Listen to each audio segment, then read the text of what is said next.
Punjab Haryana high court ने PGT teacher भर्ती प्रक्रिया पर रोक लगा दी है। हाईकोर्ट ने हरियाणा लोक सेवा आयोग की तरफ से जारी की गई पोस्ट ग्रेजुएट टीचर्स यानी पीजीटी के चयन प्रक्रिया पर रोक लगा दी है। मामले में याचिका में लिखित परीक्षा आयोजित करने के लिए तय मानदंडों में लगातार बदलाव करने का आरोप लगाया गया था। हाईकोर्ट में लगाई गई याचिका में शिकायत की गई कि मुख्य रूप से आयोग के उस फैसले के खिलाफ है जिसमें पहले मल्टीपल चॉइस प्रश्नों के साथ लिखित परीक्षा की घोषणा की गई थी, जबकि मामले में बाद में सब्जेक्टिव टाइप के प्रश्नों के साथ प्रारंभिक और मुख्य परीक्षा आयोजित किए जाने की घोषणा की गई।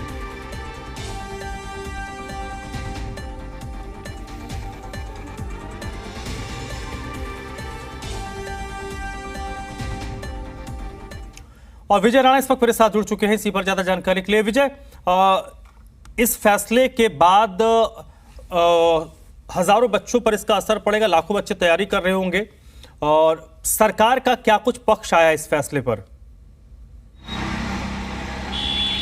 देखिए, इसमें दो बातें हैं। पहली बात तो ये है कि हाई कोर्ट ने रोक लगाई है इस भर्ती प्रक्रिया पर, और इसके अलावा हाई कोर्ट ने राज्य सरकार और एचपीएससी की ओर से भी जवाब मांगा गया है कि वो भी इस पर अपना जवाब दायर करें, क्योंकि ये याचिका है ये उन्हीं में से कुछ अभ्यर्थियों की ओर से लगाई गई थी। क्योंकि जो चयन प्रक्रिया इसमें उस समय जो नियम रखे गए थे कि इन नियमों के तहत चयन प्रक्रिया होगी, उसमें बार बार बदलाव किया गया। जिस तरह से परीक्षा जो होनी थी, प्रारंभिक परीक्षा होनी थी या मेंस परीक्षा होनी थी, उसमें प्रश्न में बदलाव किया गया। इस वजह से इस भर्ती प्रक्रिया को रोका गया है हाई कोर्ट की ओर से।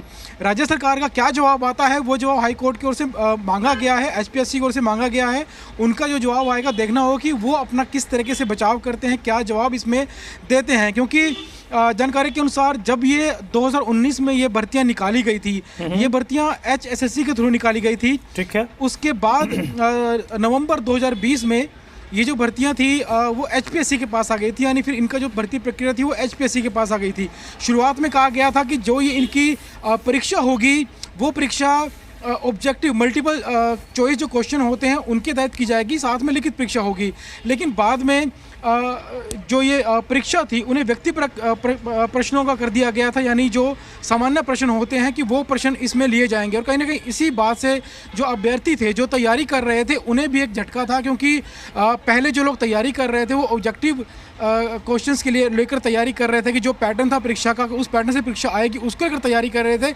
लेकिन बाद में उस पैटर्न को ही बदल दिया गया और कई बार इस तरह के जो बदलाव हैं वो किए गए।